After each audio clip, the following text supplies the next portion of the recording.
न तं देहो न ते देहो भोक्ता कर्ता न वा भवान् चिद्रूप असि सदा साक्षी निरपेक्ष सुखंचर यत् ज्ञानंजनदाता तत्गुरु परमेश्वर प्रणाम।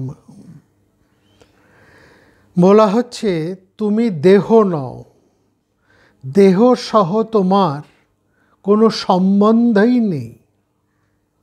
না তং দেহ না তে দেহ, তুমি দেহও নও বা দেহ সম্বন্ধের কোনো কিছুর সাথেই তোমার কোনো সম্বন্ধ নেই। কর্তা না বা ভবান, তুমি কর্তাও নও ভোক্তাও নও। চিৎরূপ আসি সদা সাক্ষী, তুমি এই সমস্ত সব কিছুর সাক্ষী স্বরূপ, চৈতন্য স্বরূপ। যে চৈতন্যের কথা আমরা বারবার স্মরণ করি, তুমি হচ্ছে সেই, অর্থাৎ আমরা হচ্ছি প্রত্যেকেই সেই চৈতন্য স্বরূপ, সেই সাক্ষী স্বরূপ। এই হচ্ছে আমাদের প্রকৃত পরিচয়। এই পরিচয় অর্থাৎ এই পরিচয়কে জেনে নিরপেক্ষভাবে সুখে যথাসুখে বিচরণ করো। এই জ্ঞান যিনি দান করেন, সেই গুরু যিনি পরমেশ্বর, তাকে আমরা প্রণাম করি। এই গুরু প্রণামের মধ্যে দিয়ে আমরা যোগ বাশিষ্ঠের ষষ্ঠ পর্বের আলোচনা আরম্ভ করছি। আজকে আলোচনার প্রারম্ভে এই যোগ বাশিষ্ঠ সম্পর্কে দু একটি কথা আরেকটু আপনাদের কাছে বলি। এখানে লক্ষ্য করুন, এই যোগ বাশিষ্ঠের মধ্যে যাকে আধার করে, যোগ বাশিষ্ঠ যাকে আধার করে, যাকে ভিত্তি করে বা যিনি প্রধান, যাকে অবলম্বন করে এই যোগ বাশিষ্ঠ সংবাদ আলোচিত হচ্ছেন, তিনি হচ্ছেন শ্রীরামচন্দ্র। এই রামচন্দ্র আর বাল্মীকি রচিত যে রামচন্দ্র, তার মধ্যে একটা কিন্তু তফাৎ আছে। সেখানে বাল্মীকি রচিত, মহর্ষি বাল্মীকি রচিত যে রামচন্দ্র, সে রামচন্দ্রের বালককাল আছে, তার যৌবন আছে,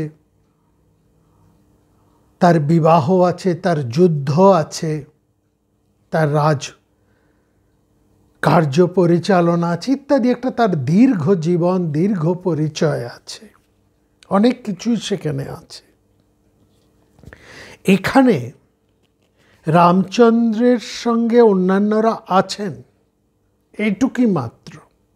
কিন্তু একমাত্র এখানে শ্রী রামচন্দ্র আছেন, আর এই রামচন্দ্র বালক মাত্র, 15 বছরের একটি বালক। অর্থাৎ এই জায়গায় লক্ষ্য করবেন, এই যে রামচন্দ্র হচ্ছেন প্রধান পাত্র, আর যারা আছেন তাদের উপস্থিতি অত্যন্ত সংক্ষিপ্ত। এই প্রথম খানিকটা জায়গায় এদেরকে আমরা পাই।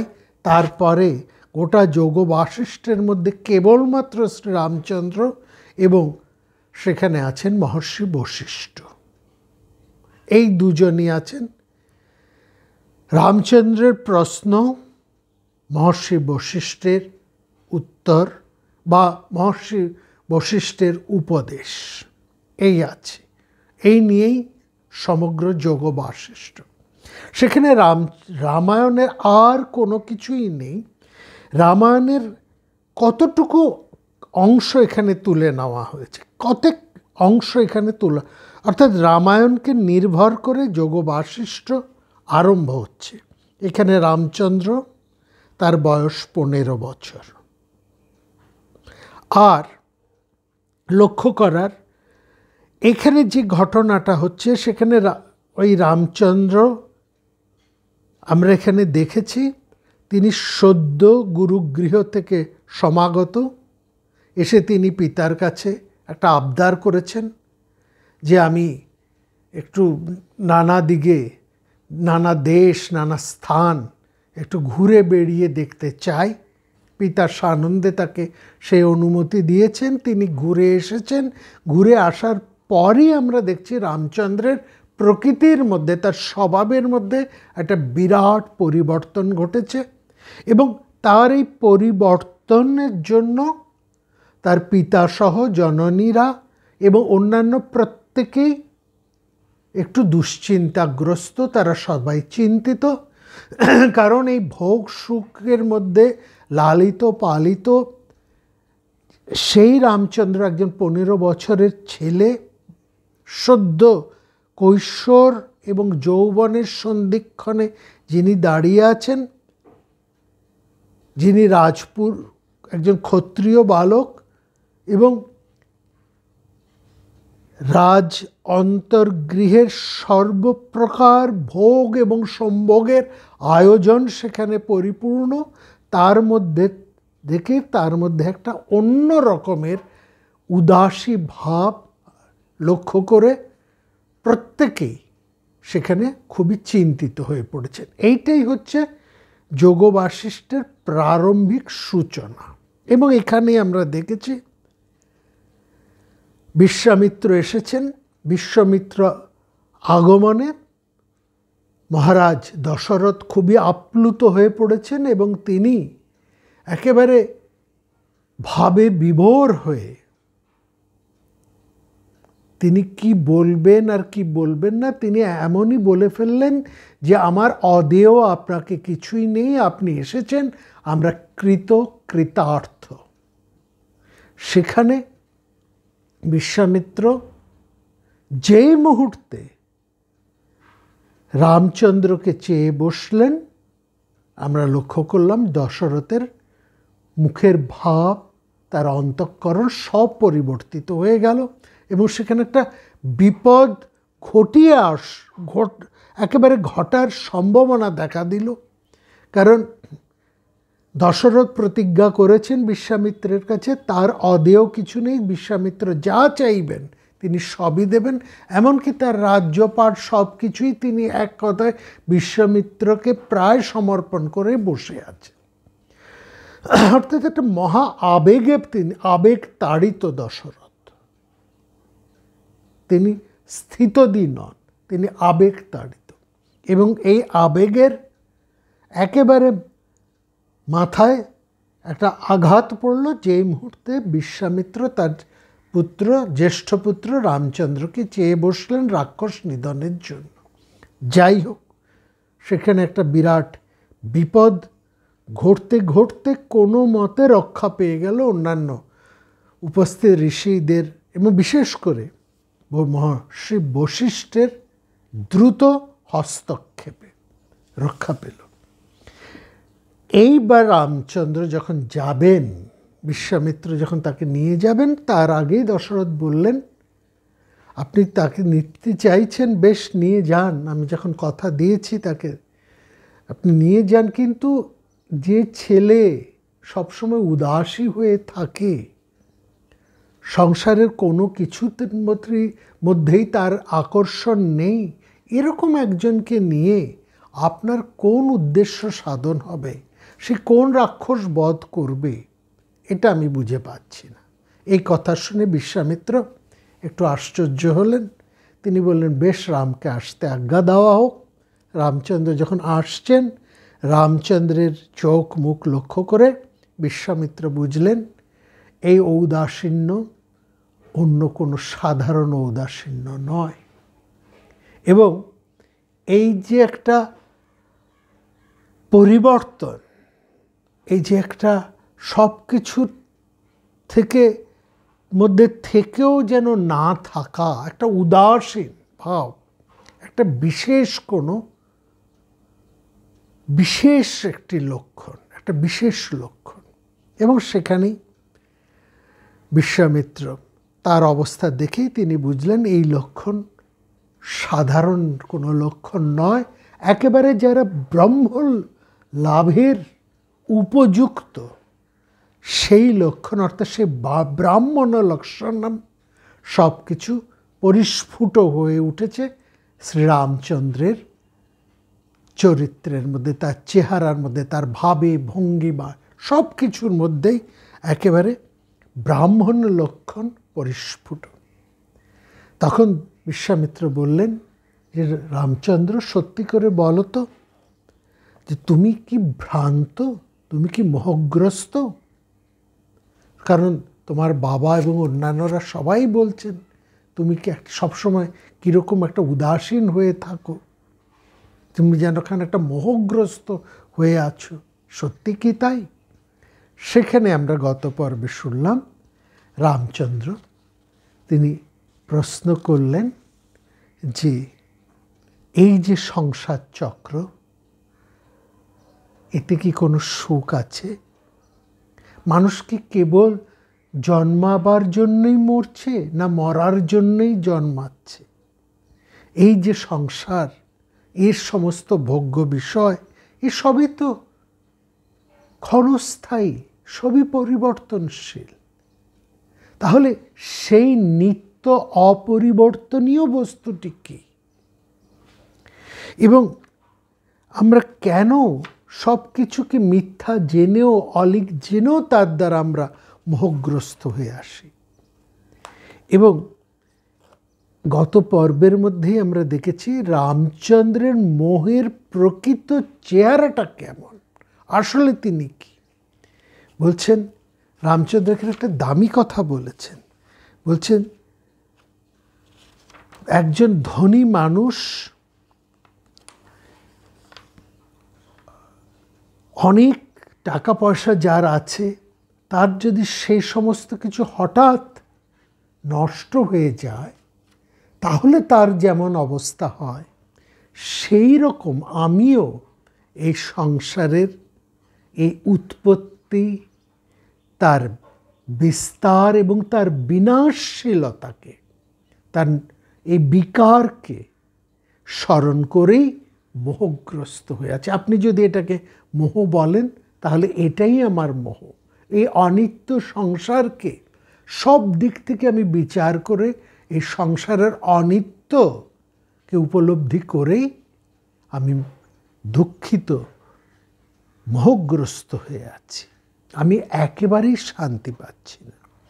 এবার আমরা সেখানে দেখছি রামচন্দ্র এক এক করে এক একটি বিষয়কে ধরে ধরে একেবারে সূক্ষ্মাতি সূক্ষ্মভাবে প্রত্যেকটা বিষয়ের তিনি বিচার করছেন। এই বিচারটা অত্যন্ত গুরুত্বপূর্ণ মানুষের জীবনে। যে কোনো শাস্ত্রের মধ্যেই বলা আছে মানুষ বিচার করবে। কি বিচার করবে? নিত্য অনিত্য বিচার করবে। কোনটা নিত্য এবং কোনটা অনিত্য, কোনটা স্থায়ী কোনটা অস্থায়ী, কোনটা শ্রেয় আর কোনটা প্রেয়। এই বিচার করে একজন বুদ্ধিমান মানুষ সেই সৎ বস্তুকে গ্রহণ করবে। যে মানুষ যত বিচার পরায়ণ, সে মানুষই সঠিকভাবে সত্যকে গ্রহণ করে সেই জগতের অস্থায়ী বা ক্ষণত্বকে উপলব্ধি করে এর যে মোহ, এর যে আসক্তি, এর যে মায়া, তার দ্বারা আর সে কোনোভাবেই মোহগ্রস্ত হয় না। কারণ সে আসল স্বরূপটা, আসল সত্যটা সে জানতে পারে। আসল রূপটা যদি আমরা জানতে পারি এটা সত্যি নয়, এটা মিথ্যে, তাহলে সেই বস্তুর থেকে আমাদের ভয়, আশঙ্কা একেবারেই চলে যায়। শিশুকে একটা অন্যরকম কিছু দেখিয়ে ভয় দেখানো যায়, কিন্তু শিশুটা যদি জানতে পারে যে জিনিসটা দিয়ে তাকে ভয় দেখানো হচ্ছে আসলে সেটা ভয়ের নয়, তারই অত্যন্ত প্রিয় কোনো মানুষ ওরকম সেজে তার কাছে এসে ভয় দেখাচ্ছে, তখন তার আর সে ভয়টা থাকে না। ঠিক এরকম জগতেও যার প্রতি আমাদের আসক্তি বাড়ছে, আমরা যদি সেই বস্তুটার প্রকৃত স্বরূপটা জানতে পারি, যে পরিণামে এটা আমাকে দুঃখ দেবে, তাহলে আমরা কিছুতেই কোনোভাবেই তার প্রতি আর আকৃষ্ট হব না। এই সত্যটা জানা। আর এই সত্যটা জানা যায় কি করে? একমাত্র বিচারের মধ্যে দিয়ে। এই জন্য বিচারের এত গুরুত্ব, সেটা আমরা গত পর্বে বিচারের যে গুরুত্ব সেইটা নিয়ে আমরা আলোচনা করেছি। গত পর্ব ছিল আমাদের বিচারের গুরুত্ব এই বিষয়। এখানে দেখুন, রামচন্দ্রকে ধরা হয়েছে। রামচন্দ্র যিনি এই প্রশ্নগুলো তুলছেন, যাকে উদ্দেশ্য করে এই যোগ বাশিষ্ঠ রামায়ণ তৈরি হচ্ছে, এই ঘটনা তৈরি হচ্ছে। এখানে মূল পাত্র তো দুজন, একজন প্রশ্নকর্তা আর একজন তার বিশ্লেষণকারী বা উত্তরদাতা। রামচন্দ্র প্রশ্নকর্তা, আর তার প্রশ্নের উত্তর মীমাংসা করছেন মহর্ষি বশিষ্ঠ। এখানে লক্ষ্য করুন, রামচন্দ্রের বয়সটাকে লক্ষ্য করুন। এই জায়গাগুলো একটু প্রথমে আমাদের খুব বুঝে নেওয়া খুব দরকার।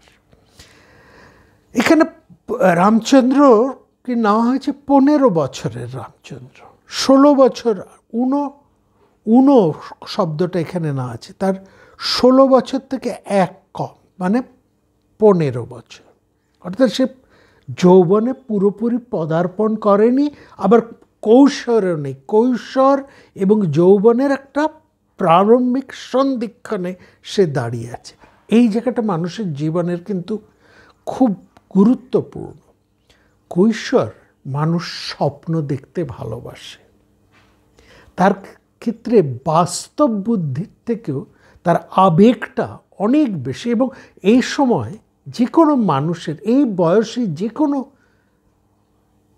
মানুষ, এই 15-16 বছর বয়সী, 14-15, 12-13, 14-15, 16, এই বয়সী যারা থাকে 17-18 পর্যন্ত, এই যে বয়সটা, টিনএজার্স যাদেরকে বলা হয়, হ্যাঁ, 14, 15, 16, এই যে টিনএজার্স বলা হয়, এই যে বয়সটা, এই সময় মানুষের মন থাকে খুব শুদ্ধ, উদার,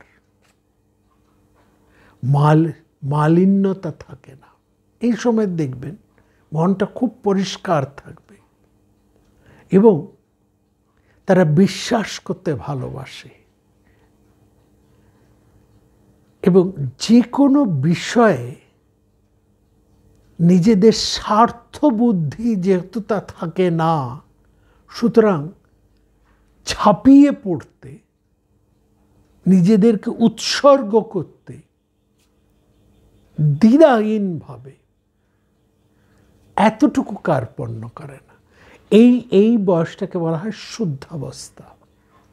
এবং লক্ষ্য করবেন বৈষ্ণব সাহিত্যে শ্রীকৃষ্ণ এবং রাধা, এই যে রাধা কৃষ্ণের যে ভালোবাসার অনুরাগ, সেখানে কৃষ্ণ এবং রাধা দুইজনই কিন্তু কৈশোর, অর্থাৎ এই 14-15 এরকম বয়সী, কাম ও গন্ধহীন। এই ভালোবাসার মধ্যে কোনো রকম কামনা, বাসনা, শারীরিক আকর্ষণ বিকর্ষণ এইসবগুলো নেই, শুদ্ধ অন্তঃকরণের ভাব, কিশোরী প্রেম। এই কিশোর এবং কিশোরী প্রেম, এই কিশোর সাধনা বা কিশোরী সাধনা বৈষ্ণব সাধনার একটা অত্যন্ত গুরুত্বপূর্ণ বিষয়। ঠিক এখানেও রামচন্দ্র ওই রকমই বয়সের, এবং এই বয়সের কারো মানুষের মধ্যে যে প্রশ্নটা জাগে, সেই প্রশ্নটা কিন্তু তার অত্যন্ত গভীর তাৎপর্যবাহী। দেখুন, বৈরাগ্য বা সংসার বিতৃষ্ণা, অনেক সংসারের অনেক দুঃখ আঘাত খেতে খেতে মানুষ একটা সময় সংসারের প্রতি তার বিতৃষ্ণা জাগে।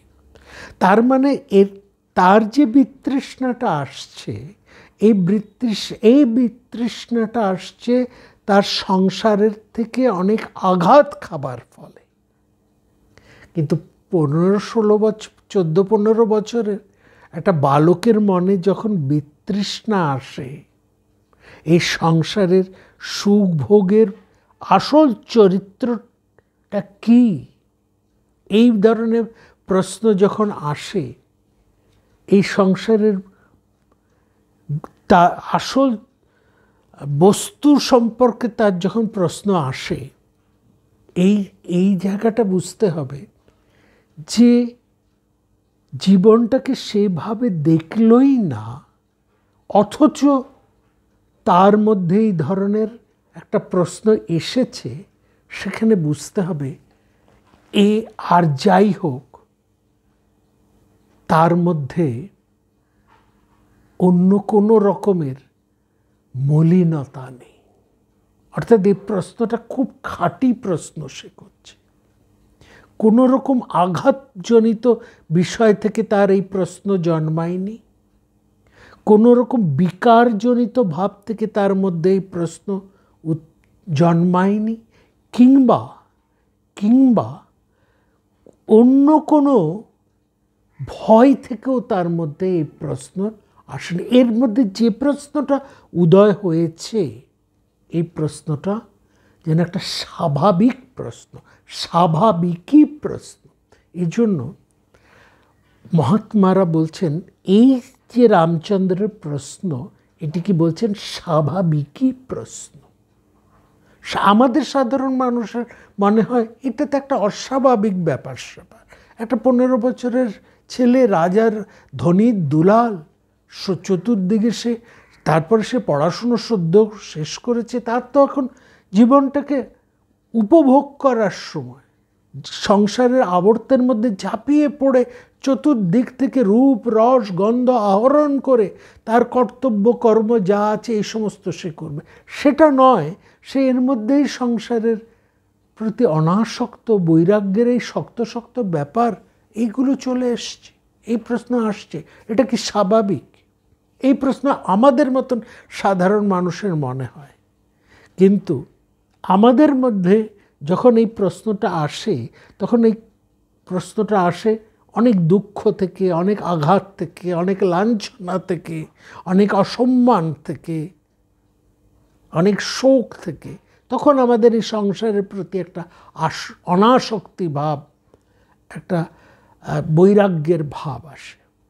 কিন্তু এই রামচন্দ্রের মধ্যে তো এরকম কোনো ব্যাপার নেই। সুতরাং তার এই প্রশ্নটা হচ্ছে স্বাভাবিক প্রশ্ন, অন্য কিছুর দ্বারা আঘাতপ্রাপ্ত হয়ে তিনি কিন্তু এই প্রশ্ন করছেন না। সুতরাং তার এই প্রশ্নটি হচ্ছে স্বাভাবিকই প্রশ্ন।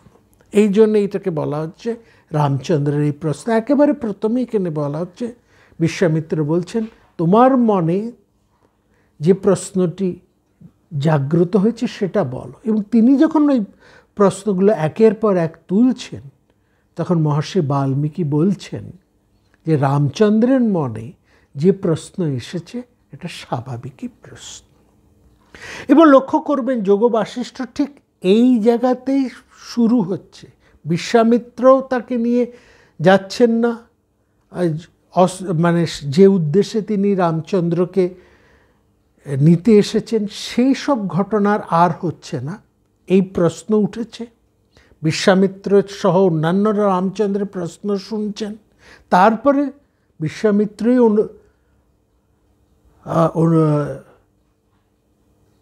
মহর্ষি বশিষ্ঠকে অনুরোধ করছেন, আপনি একমাত্র সঠিক মানুষ, আপনি সঠিক ব্যক্তি যিনি রামচন্দ্রের এই প্রশ্নের উত্তর দিতে পারবেন।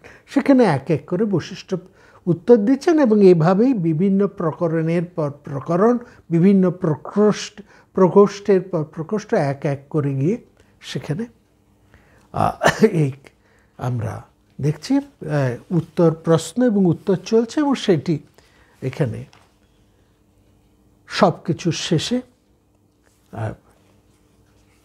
তার যোগ বাশিষ্ঠ শেষও হয়ে যাচ্ছে। এইটুকুই মাত্র। তারপরে আর অন্য কোনো বিষয় আমরা সেখানে দেখছি না। এই যে প্রকরণ, সেখানে আমরা দেখছি মোট সেখানে 60টি প্রকরণের কথা আমরা বলেছি। এখানে রয়েছে বৈরাগ্য প্রকরণ। একজন আমাকে বলেছেন 60টি প্রকরণ নয়, প্রকরণ হচ্ছে 6টি, না প্রকরণ 7টি। কেন? সেই উত্তরটি একটু দিয়ে তারপর আমরা আজকের পর্বের আলোচনায় আসব।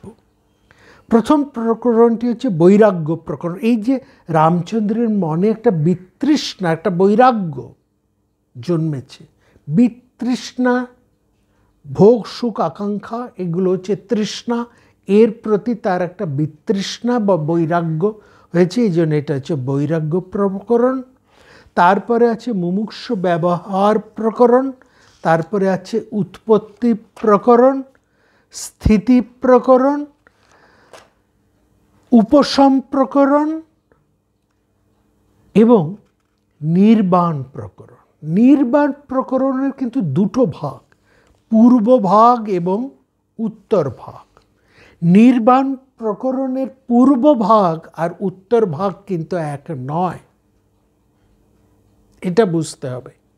নির্বাণ প্রকরণের যদি পূর্ব ভাগ আর উত্তর ভাগ এই দুটো একই হতো, তাহলে কিন্তু এই দুটোকে ভাগ করা হতো না। যখন আমরা নির্বাণ প্রকরণ নিয়ে আলোচনা করব, তখন আমরা বুঝব যে নির্বাণ প্রকরণের পূর্ব ভাগ এবং নির্বাণ প্রকরণ তার উত্তর ভাগ সম্পূর্ণ আলাদা। এই জন্য নির্বাণ প্রকরণ হচ্ছে একটি প্রকরণ, ষষ্ঠ প্রকরণ পূর্ব ভাগ, এবং উত্তর ভাগ হচ্ছে সপ্তম প্রকরণ, সম্পূর্ণ আলাদা। মহাভারতের শান্তি পর্ব এবং অনুশাসন পর্ব, এই দুটি পর্বের মধ্যে আলোচনা কিন্তু মোটামুটি একই রকমের। সেই মহামতি ভীষ্মই আলোচনা করছে এবং সেই সংক্রান্ত আরও নানান আলোচনা সেখানে এসছে। কিন্তু শান্তি পর্ব এবং অনুশাসন পর্ব কিন্তু এক নয়, দুটো সম্পূর্ণ আলাদা। প্রথমটি যদি শান্তি পর্বের পূর্ব ভাগ হয়, দ্বিতীয়টি হচ্ছে শান্তি পর্বের দ্বিতীয় ভাগ, সেটি হচ্ছে অনুশাসনের ব্যাপার রয়েছে সেখানে। শান্তির এবং অনুশাসন নাম আলাদা বলেই পর্ব দুটো আলাদা নয়, তার বিষয়ে আলাদা। এখানে নির্বাণ প্রকরণের দুটি নির্বাণ প্রকরণ, কিন্তু দুটো নির্বাণ প্রকরণের মধ্যে বিষয় সম্পূর্ণ আলাদা। সেটা যে বিষয় আলাদা, সেটা আমরা আলোচনার সময় সেটা পরিষ্কার হবে। এই জন্য আমরা বলবো মোট প্রকরণ 6টি নয়, 7টি প্রকরণ নির্বাণ প্রকরণের পূর্ব ভাগ এবং উত্তর ভাগকে নিয়ে। এখানে দেখুন রামচন্দ্র চলে আসে আজকের আলোচনায়।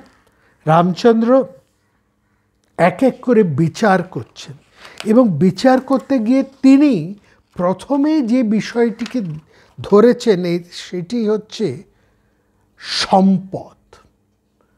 তিনি রাজপুত্র, ধনী ঘরের তিনি সন্তান, রাজার ক্ষত্রিয় অনুসারে তার কিছু কর্তব্য আছে। প্রত্যেক বলা হয় ক্ষত্রিয়, এই ক্ষত্র শব্দ, এদের মধ্যে মূল এদের যে কর্তব্য, সবসময় এরা কিন্তু নিজেদেরকে একজন ক্ষত্রিয় পুরুষের ধর্ম বা কে শ্রেষ্ঠ ক্ষত্রিয়, এই কথা যখনই আলোচনা আসে, বিষয়টা যখন আসে, তখন কিন্তু একটা যে কথা বারবার বলা হয়, যার মধ্যে যিনি সদা উত্থিত, সদা জাগ্রত কেবল নয়, সদোত্থিত, সবসময় যিনি একেবারে উত্থিত যে ভাব, তার মধ্যে কোনো রকম অবসাদগ্রস্ত নন, যিনি সদা প্রস্তুত কর্তব্য কর্মে পালনের জন্য, সদা প্রস্তুত। তার কর্তব্য কর্ম কি? ক্ষত্রিয়ের প্রধান কর্তব্য বলা হচ্ছে, ব্রাহ্মণের যেমন বলা হচ্ছে অধ্যয়ন এবং অধ্যাপনা, তারপর বাদ বাকিগুলো এসেছে। ক্ষত্রিয়ের প্রথম বলা হচ্ছে যুদ্ধক্ষেত্রে প্রাণ আত্মাহুতি, এটা হচ্ছে ক্ষত্রিয়ের প্রধান ধর্ম। ব্রাহ্মণের প্রধান ধর্ম হচ্ছে অধ্যয়ন এবং অধ্যাপনা, পড়াশুনো, গবেষণা, এটা হচ্ছে যারা ব্রাহ্মণ তাদের। আর যারা ক্ষত্রিয় তাদের প্রধান ধর্ম হচ্ছে যুদ্ধে প্রাণ বিসর্জন, আত্মাহুতি দেওয়া। একজন সোলজার তার গুণ হচ্ছে উইদাউট এনি কোশ্চেন যুদ্ধক্ষেত্রে প্রাণ দেওয়া।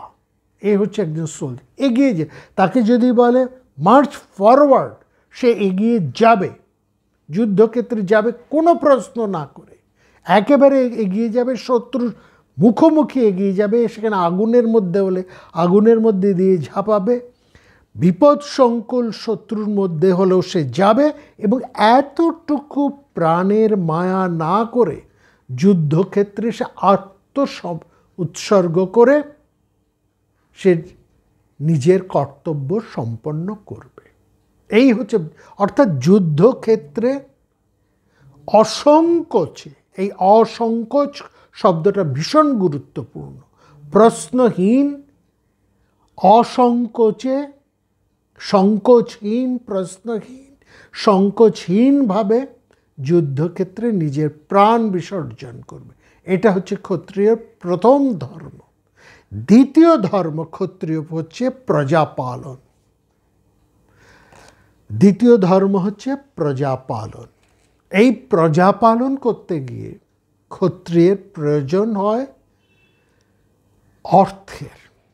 অর্থের প্রয়োজন হয়। অর্থের প্রয়োজন কিন্তু একজন বৈশ্যেরও হয়। একজন বৈশ্য অর্থ উপার্জন করবে, সে অর্থ উপার্জন করবে সম্পদ সৃষ্টি করার জন্য। আর ক্ষত্রিয় অর্থ উপার্জন করবে প্রজা পালনের জন্য। ব্রাহ্মণেরও অর্থের প্রয়োজন আছে, সে তার অর্থের উপার্জন হচ্ছে কেবলমাত্র নিজের জীবন জীবিকা নির্বাহের জন্য। অতটুকুই একজনের জীবন জীবিকা নির্বাহের জন্য যতটুকু অর্থের প্রয়োজন, ততটুকু অর্থের জন্যই সেবা করবেন একজন ব্রাহ্মণ। ক্ষত্রিয় সেই অর্থেরই সেবা করবে। তার কাছে অর্থ কিন্তু অনেক গুরুত্বপূর্ণ, কারণ অর্থ বা কোষ একটা রাষ্ট্রের অন্যতম গুরুত্বপূর্ণ অঙ্গ। সপ্তাঙ্গের অন্যতম গুরুত্বপূর্ণ অঙ্গ হচ্ছে অর্থ। অতএব অর্থের সেবা একজন ক্ষত্রিয় পুরুষকে করতেই হবে, এবং সে অর্থের সেবা করবে নিজের স্বার্থে, নিজের ভোগের জন্যে নয়। সে অর্থের সেবা করবে তার রাষ্ট্রের সমৃদ্ধির জন্য, তার কর্তব্য কর্ম অর্থাৎ রাষ্ট্র পালনের জন্য অর্থের এইখানে অর্থ কিন্তু অনেকটা গুরুত্বপূর্ণ। এই অর্থ সম্পদ একজন ক্ষত্রিয় কাছে অত্যন্ত গুরুত্বপূর্ণ। সেখানে কিন্তু আমাদের ভারতবর্ষে বলা হচ্ছে একজন রাজা হচ্ছেন অচি। তার রাজ্যের সমুদায় অর্থ সম্পদ ধন রত্নের সে কেয়ারটেকার মাত্র, একজন অচি মাত্র। তার সে যা আয় করবে তার মোট আয়ের 8 ভাগের 1 ভাগ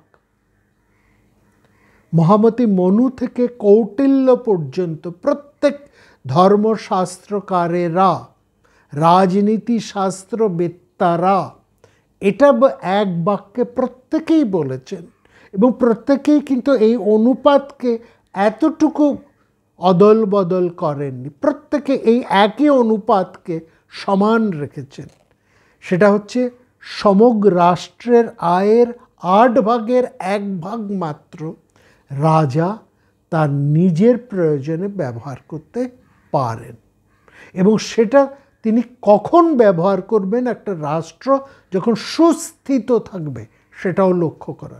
একটা রাষ্ট্র যখন সুস্থিত থাকবে, সুস্থিত অবস্থা অর্থাৎ রাষ্ট্রে কোনো রকম বিপদ নেই, কোনো রকম সেখানে ক্রাইসিস নেই, এরকম একটা সুস্থিতি অবস্থা যেখানে রয়েছে, সেইখানে রাষ্ট্রের যে আয়, রাষ্ট্রের সম্পদ না, রাষ্ট্রের যে আয়,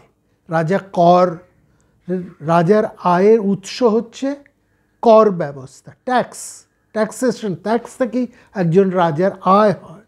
এই ট্যাক্স থেকে যে আয় হবে তার 8/1 সে নিজের ব্যবহারের জন্য ব্যয় করতে পারবেন। কখন? না রাষ্ট্র যখন সুস্থিত অবস্থা, স্বাভাবিক একটা নর্মাল কন্ডিশনে রয়েছে। রাষ্ট্রে যখন সুস্থিত অবস্থা নেই, রাষ্ট্র যখন অস্থির অবস্থায় আছে, সেখানে কোনো রকম বিপদ, সেটা পররাষ্ট্র ক্ষেত্রে হতে পারে, অন্য কোনো যুদ্ধর ক্ষেত্রে হতে পারে, অন্য কোনো রকম দুর্ঘটনাজনিত হতে পারে, কোনো রকম প্রাকৃতিক কারণে হতে পারে, বা অন্যান্য কোনো কারণে হতে পারে। কোনো রকম আপদ সৃষ্টি হলে তখন কিন্তু রাজা ওই অংশটাও গ্রহণ করতে পারবেন না। তখন রাজা কিন্তু কোনো কিছু গ্রহণ না করেই রাজাকে পুরোটাই ত্যাগ করতে হবে এবং পুরোটাই তাকে ব্যয় করতে হবে সেই অস্থির অবস্থাকে সুস্থিত করবার জন্য। বোঝা গেল? এই হচ্ছে অর্থের সাথে রাজার সম্বন্ধ। কিন্তু এখানে এটা বলা থাকলেও এটা দেখা গেছে বাস্তবিক ক্ষেত্রে রাজা, একজন রাষ্ট্রপ্রধান, তার কিন্তু যেহেতু তার হাতে ক্ষমতা আছে, এই ক্ষমতা, প্রভাব, প্রতিপত্তি, এগুলো মানুষের মনে একটা দম্ভ, একটা অহংকার সৃষ্টি করে। এটা তাকে অহংকারী করে ফেলে, তাকে বিলাসী করে ফেলে, মোহগ্রস্ত করে ফেলে। সে ভুলে যায় যে সে অছি, সে ভোগকারী নয়, এই রাষ্ট্র সম্পদ তার নয়, সে অছি মাত্র, এটা ভুলে যায়। সেই দৃষ্টিকোণ থেকে দেখুন রামচন্দ্র কিভাবে বিচার করছেন। তিনি বলছেন এই সম্পদকে তিনি বলছেন লক্ষ্মী। সত্যি সম্পদ তো আমাদের কাছে লক্ষ্মীর, তাই না? সম্পদের অতীত বলছেন একজন মূর্খ, রামচন্দ্র বিচার করে দেখছেন, তিনি বলছেন একজন মূর্খ মনে করে এই সংসারে থেকেই লক্ষ্মী সুখ প্রদান করে, এই জন্য লক্ষ্মী উৎকৃষ্টা। কিন্তু বাস্তবে লক্ষ্মী মানুষের মোহ এবং অনিষ্টের মূল কারণ। খুব ভালো করে ভেবে দেখুন এইটা কতটা সত্য। এবং তার উদাহরণ দিয়ে রামচন্দ্র বলছেন যে বর্ষাকালের তরঙ্গ যেমন, একটা বর্ষাকালের মানে মেঘ যেমন একটা বিশাল আবর্তময় উত্তাল তরঙ্গমালার মতন সারা আকাশ ছেয়ে থাকে, এই লক্ষ্মীও এই সম্পদ স্বরূপ যেন মানুষের মধ্যে আরও আরও আরও অনেক মোহের সৃষ্টি করে, আরও আরও আরও। এখানে খুব পরিষ্কার করে বলা হচ্ছে, এই বিভিন্ন আলোচনার মধ্যে, বিভিন্ন শাস্ত্রের মধ্যে বিভিন্ন দিক থেকে এই কথা বলা হচ্ছে, এই যে সংসারে যা কিছু ভোগের আয়োজন, এর প্রতি তো আমাদের একটা আসক্তি আছে, স্বাভাবিক আসক্তি আছে, এবং এই আসক্তিটা কিন্তু কখনোই কমে না, বাড়তেই থাকে এবং বাড়তেই থাকে। কীরকমভাবে বাড়ে এটারও আবার ব্যাখ্যা হয়েছে, কীরকমভাবে বাড়ে। সেখানে বলা হচ্ছে যে এমন নয় যে প্রথমবার আমি যেভাবে সেই সম্পদকে যত ভোগ করে, প্রথমবার ভোগ করে, সেটা যে কোনো সম্পদ হতে পারে। যেমন তিনি রামচন্দ্র এখানে সম্পদ বলতে লক্ষ্মী, টাকা পয়সা, ধন দৌলতকে লক্ষ্মী হিসেবে বলেছেন। তারপরে এই সব জিনিসকে তিনি তৃষ্ণার সাথে তুলনা করেছেন। এই তৃষ্ণা যে বাড়ে, এই বিষয় বিশেষ করে এই তৃষ্ণার ব্যাপারে এসছেন, এবং এই তৃষ্ণা মেটানোর জন্য একজন মানুষ সে অনেক আয়ু কামনা করে, এবং এই যে আয়ুর কামনা, অর্থাৎ সে জানে যে তার জীবন সীমিত, সে যায় মানে আরও অনেক দিন বাঁচতে, দীর্ঘজীবী হতে। এই দীর্ঘজীবিতাই তার কাছে অমৃত হয়ে ওঠা, তাই না? যেমন আমরা দেখছি সমস্ত বড় বড় শক্তি মানেরা ব্রহ্মার কাছে গিয়ে বলছেন আমাদেরকে অনন্ত আয়ু দিন, আমাদেরকে অমৃত দিন, অমৃত প্রার্থনা করছে প্রত্যেকেই। সমস্ত বড় বড় দৈত্য, রাক্ষস, দেবতা সবাই গিয়ে তারা সেই অমৃত প্রার্থনা করছে, অমৃত ভক্ষণ করতে চাইছে। অমৃত কেন? অমৃত চাইছে কিসের জন্য? মরব না, আমরা কখনো জরাগ্রস্ত হব না, ব্যাধিগ্রস্ত হব না, আমাদের চিরজীবী হয়ে থাকব। এই চিরজীবিতা, এই ব্যাধিহীন, অর্থাৎ আমাদের একটা শক্তিমান শরীর চাই, তাহলে আমরা আরও উপভোগ করতে পারবো। এই জন্য ব্যাধিহীন জীবন, শক্তিমান জরাহীন জীবন। কারণ বেঁচে রইলাম অথচ জরাগ্রস্ত হয়ে, ব্যাধিগ্রস্ত হয়ে বাঁচলাম, সে বাঁচার তো কোনো অর্থ হয় না, কারণ আমি তো ভোগই করতে পারছি না। আসল উদ্দেশ্যটা হচ্ছে ভোগ, আসল উদ্দেশ্যটা হচ্ছে ভোগ। কী ভোগ? ওই অর্থ, ওই সম্পদ, ওই সুখ, ওই প্রতিপত্তি, ওই ক্ষমতা, ওই যশ, ওই মান, এইগুলো হচ্ছে ভোগ। এগুলো ভোগ করব, তার জন্যই ভোগ করার জন্য চাই একটা সুস্থ সবল শরীর। এই যে সুস্থ সবল শরীর, এইটা প্রার্থনা, এটা থাকলে তবেই আমি আমার অসংখ্য ভোগ আমি করতে পারবো, নানাভাবে ভোগ করতে পারবো। এইটাই, এই সুস্থ সবল শরীরটাই হচ্ছে আসল দরকার ওই ভোগ করার জন্য। এবং এই সুস্থ সবল শরীর, এই কামনাটাই হচ্ছে অমৃত হওয়ার, দীর্ঘজীবীর কামনা। এটাই হচ্ছে অমৃতের প্রার্থনা। সাধারণ মানুষের এটাই হচ্ছে অমৃতের প্রার্থনা। দেখবেন মহাভারতের ভারত কথার গ্রন্থিমোচনে কিম অমৃতম নিয়ে আমরা আলোচনা করছি। কোনটা অমৃত? দীর্ঘজীবন অমৃত নাকি যশ শোক সমৃদ্ধি? এটা অমৃতের আসল তাৎপর্যটা কি সেখানে আলোচনা করছে। তো রামচন্দ্র একেবারে যথার্থভাবে ধরেছেন। তিনি বলছেন এই যে আয়ু, জীবন, যেটা আমরা প্রতি মুহূর্তে বুঝতে পাচ্ছি, এটা হচ্ছে একটা বিদ্যুৎ পুঞ্জের মতন, একটা সমুদ্রের উর্মিমালার তরঙ্গের মতন, হ্যাঁ, শরৎকালীন মেঘের মতন, তেলহীন দ্বীপের মতন। কত রকমভাবে উদাহরণ দিয়ে দিচ্ছেন। বলছেন জীবন অসার, এটা জেনেও মানুষ ব্যাকুল চিত্তে দীর্ঘ জীবন কামনা করে, হ্যাঁ, এবং সে চায়, কারণ এই দীর্ঘ জীবন, দীর্ঘ আয়ু কেন সে প্রার্থনা করছে? উদ্দেশ্য হচ্ছে ভোগ, অনন্ত ভোগ করব। আমার নানা বিষয়, আমি নানাভাবে, শুধু সম্পদ নয়, শুধু টাকা পয়সা নয়, শুধু ভালো ভালো খাওয়া নয়, প্রভাব, প্রতিপত্তি, ক্ষমতা, যশ, সব কিছুই নানাভাবে এটা উপভোগ করার জন্য সুস্থ স্বাভাবিক শরীর। এই যে সুস্থ স্বাভাবিক শরীরের প্রার্থনা, এটাই হচ্ছে সাধারণের কাছে একটা অমৃতের প্রার্থনা। এটাই হচ্ছে তার কাছে অমৃত হয়ে ওঠা। এই প্রার্থনা সে করছে, সেইখানে সে চাইছে সব। এবং এই যে ভোগ, এই ভোগটাও কিন্তু একরকম কি না, এটা নয়। সুস্থ সবল শরীর সে পেল, এবার তার ভোগের পর্যায়টাও দেখুন পাল্টে পাল্টে যায়। প্রথম সে যতটা খায় ভালো জিনিস, যতটা সে গ্রহণ করে, বা ভালো কোনো উপাদানের থেকে সে যে সুখটাকে সে টেনে নেয়, হ্যাঁ, লেহন করে, শোষণ করে, সে যশ প্রতিষ্ঠা সে যতটা চেটে চেটে গ্রহণ করে, আস্বাদ করে। দ্বিতীয়বার কিন্তু একই যে রকমের সে উপাদান, তাকে কিন্তু সে আগের মতন তৃপ্তি দিতে পারে না। দ্বিতীয়বার তার তৃপ্তির মাত্রাটা কিন্তু কমে আসে। খুব চমৎকার করে এখানে এই ব্যাখ্যাগুলো তুলে ধরা হচ্ছে।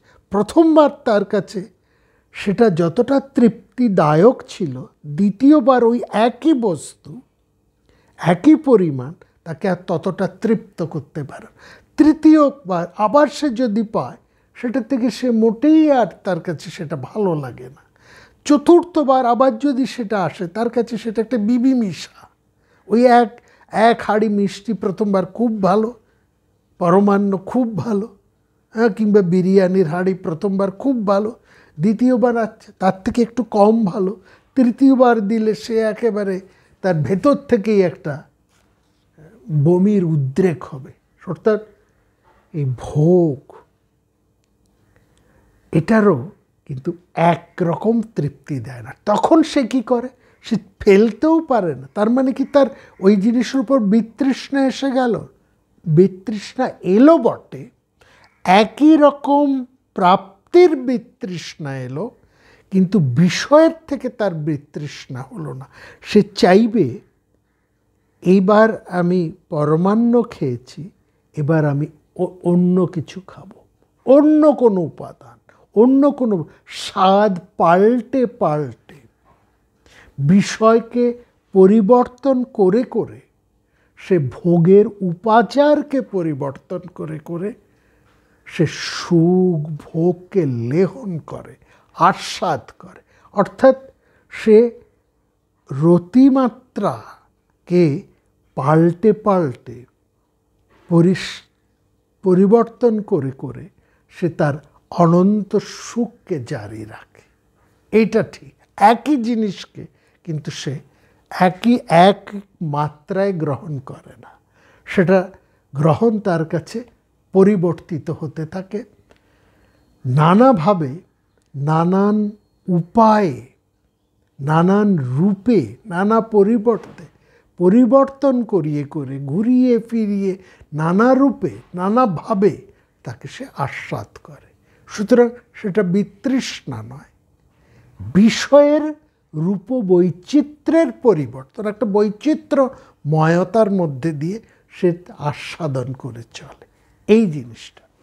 সুতরাং এইখানে রামচন্দ্র যেমন সম্পদকে বিচার করছেন, আয়ুকে বিচার করছেন, অহংকারকেও তিনি একরকমভাবেই অহংকার করছেন।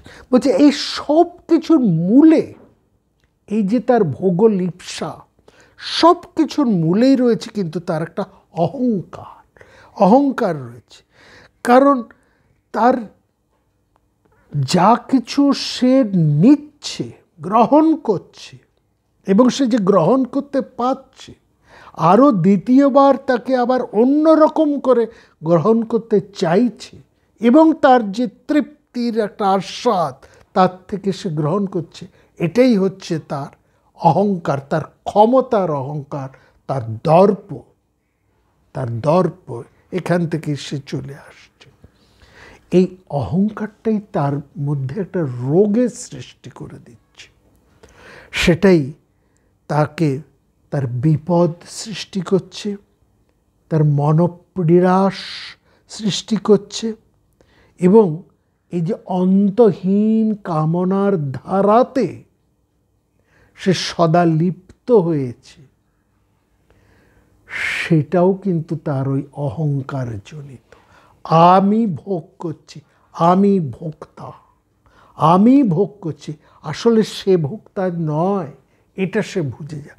ভাবছে সে নিজেকে সাজাচ্ছে, নিজের ভালো ভালো জামা কাপড় পরছে, নিজে নানা রকমভাবে চলছে, এই একটা ভাব তার মধ্যে আসছে। এবং তাতে সে কি তৃপ্ত হচ্ছে? সে তার মনকে তৃপ্ত করছে, মনে বৃত্তি চঞ্চল হয়ে উঠছে, তার মনোবৃত্তি নানাভাবে চঞ্চল, মন অস্থির, মন নানা বিষয়ে নানাভাবে ছুটে ছুটে বেড়াচ্ছে, নানা দিক থেকে সে চলে যাচ্ছে, এবং কোথাও সে কিন্তু এক মুহূর্তের জন্য কোনো একটি ক্ষেত্রে কোনো একটি বিষয়ে কোনো একটি ভাবে সে স্থির থাকতে পারছে না, সদা অস্থির।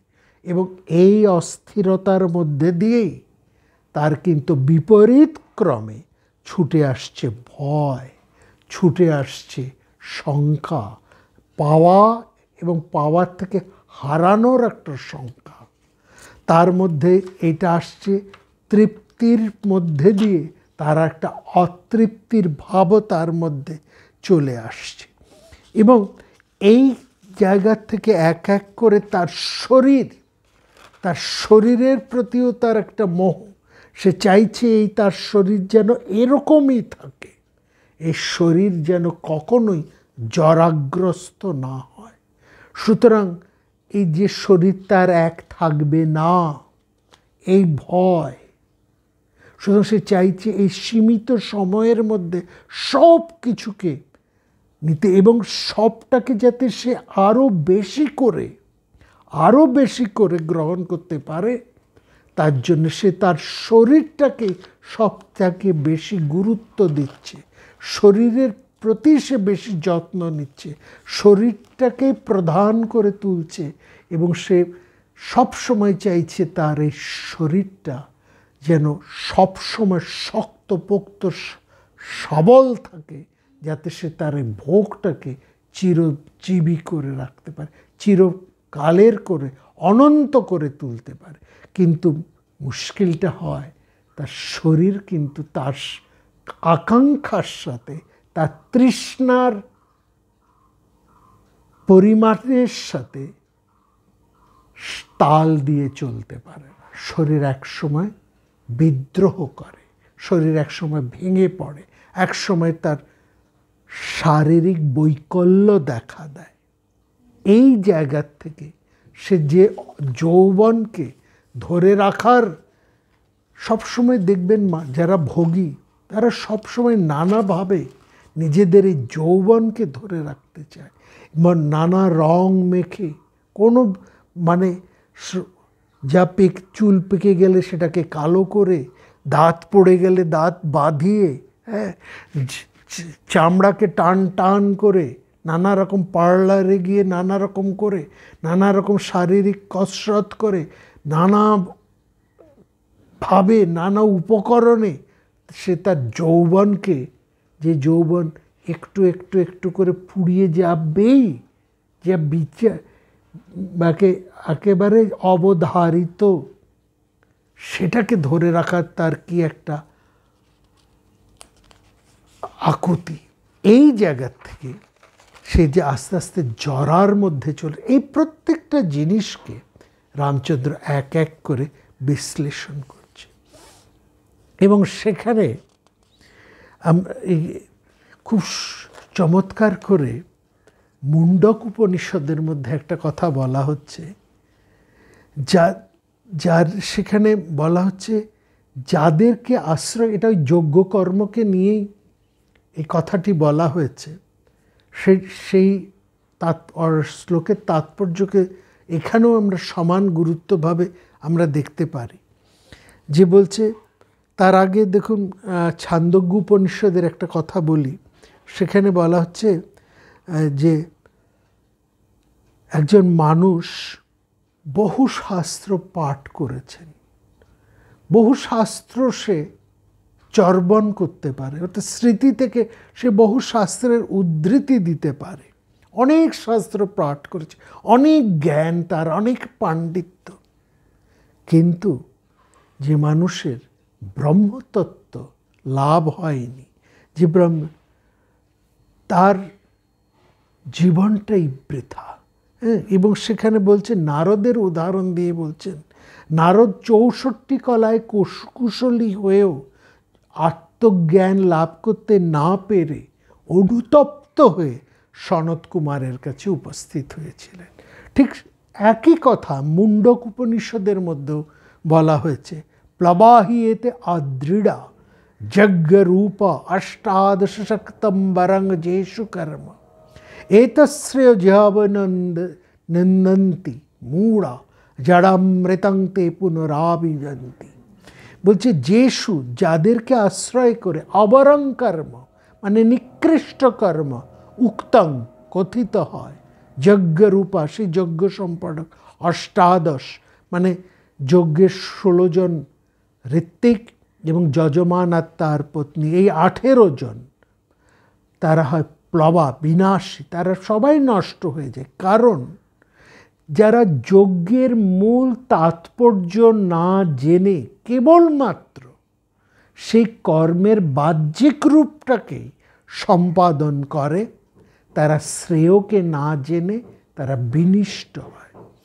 আর যাদেরকে আশ্রয় করে তারা এই নিকৃষ্ট কর্ম করে, সেই যজ্ঞ সম্পাদক 16 জন ঋত্বিকও কিন্তু একই গতিপ্রাপ্ত হয়।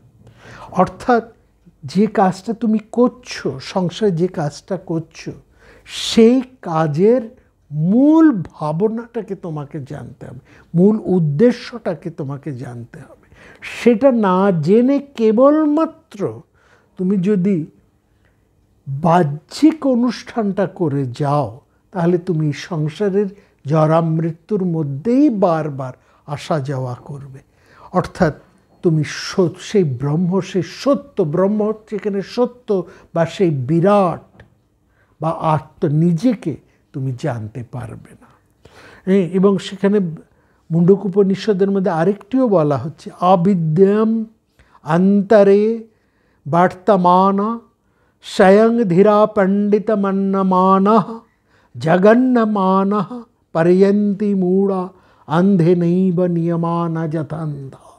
বলে অজ্ঞানের মতন বর্তমান অজ্ঞ মানুষেরা নিজেরাই নিজেদের, যারা নিজেদেরকেই সবচাইতে বেশি বুদ্ধিমান মনে করে এবং তারা তাদের অজ্ঞানের দ্বারাই বারবার পীড়িত হয়ে সে অন্ধকার লোকেই তারা যায়। অর্থাৎ সত্য বা প্রকৃত তথ্যকে যদি না জেনে কেবলমাত্র বাইরের আচরণের মধ্যে তুমি যদি ব্যাপৃত হয়ে থাকো, তাহলে কিন্তু এই প্রকৃত সত্যটাকে তুমি জানতে পারবে না।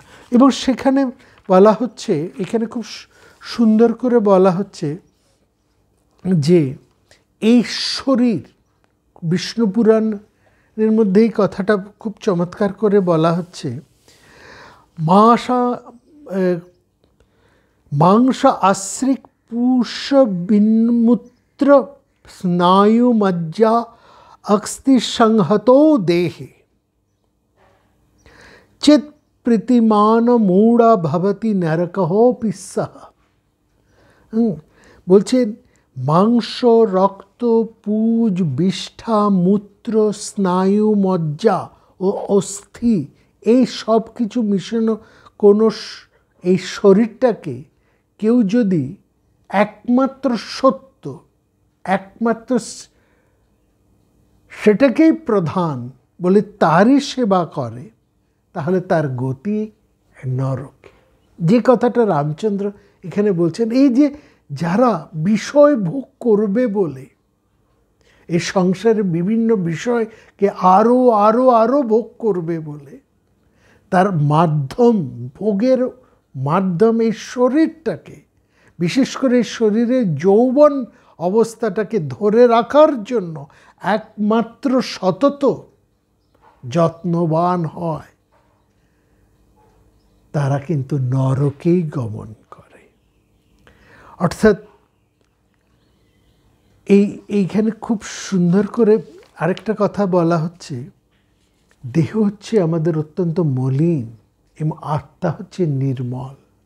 এই দুয়ের পার্থক্য তোমাকে জানতে হবে।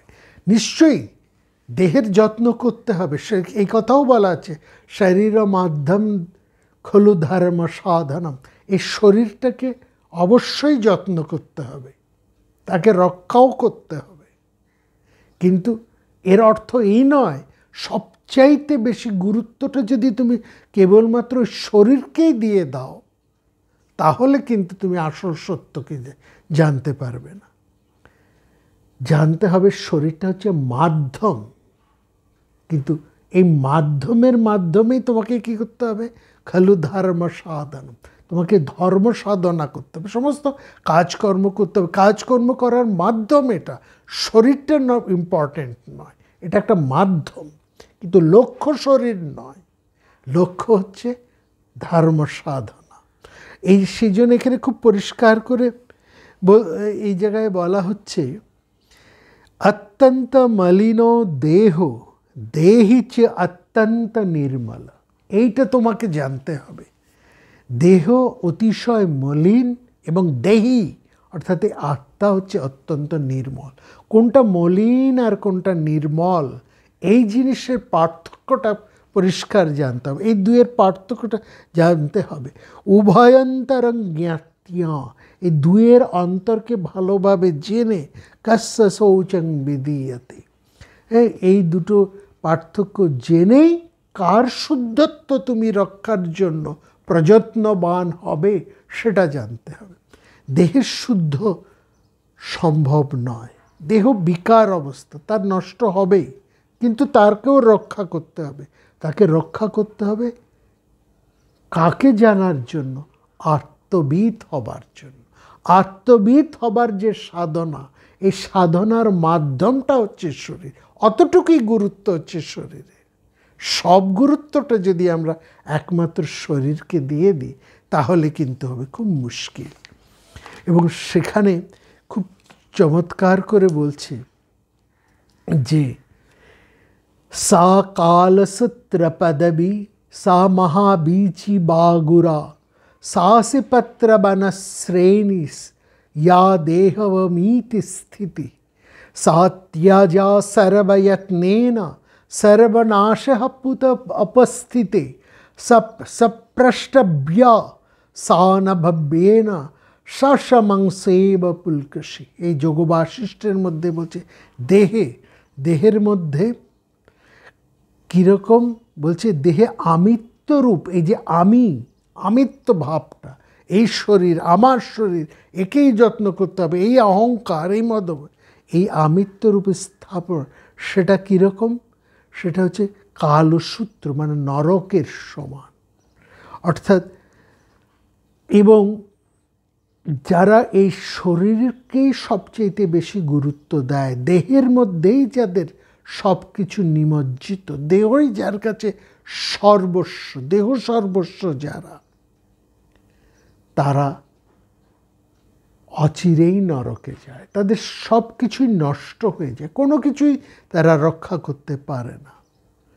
এবং সেই জায়গায় বলছে যে একজন সজ্জন মানুষ তার সর্বনাশ হলেও, মানে সর্বনাশের মূলে দাঁড়ালেও, সে কিন্তু নিজেকে কোনটা প্রকৃত গুরুত্বপূর্ণ, কোনটা প্রধান, কোনটাতে যত্নবান হওয়া উচিত, এই বিচারবোধ যার থাকে, সেই কিন্তু শেষ পর্যন্ত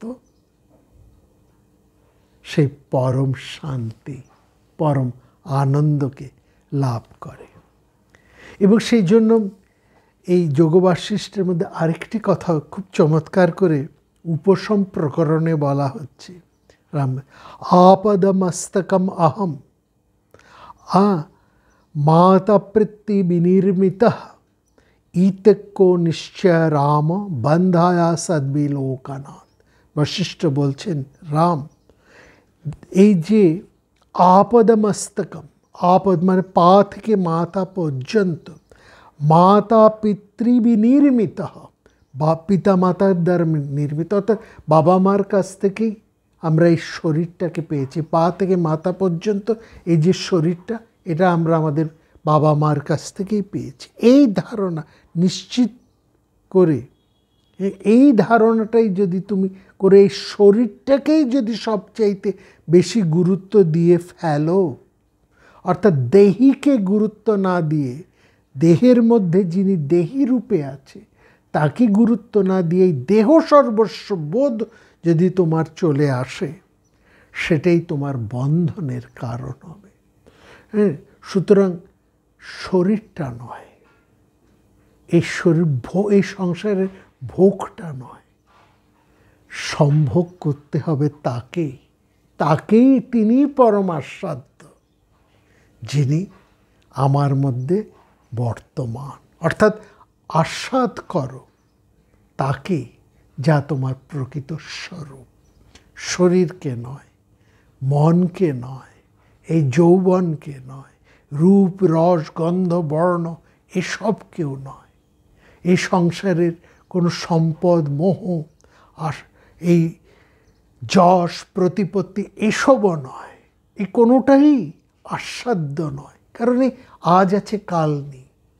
একমাত্র যা চিরস্থায়ী সেই চৈতন্য স্বরূপ শাশ্বত যিনি, তাকে আস্বাদ করো। আস্বাদ্যং পরমং স্থিতি আস্বাদ্যং পরমস্ততঃ আস্বাদ্যং স ভবেৎ সুখম।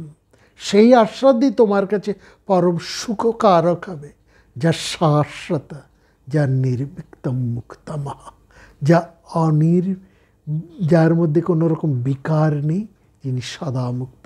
সানন্দ সৎপরা। সেই আনন্দকে আস্বাদ করো, তুমি সেই আনন্দ হয়ে উঠবে। আগামী পর্বে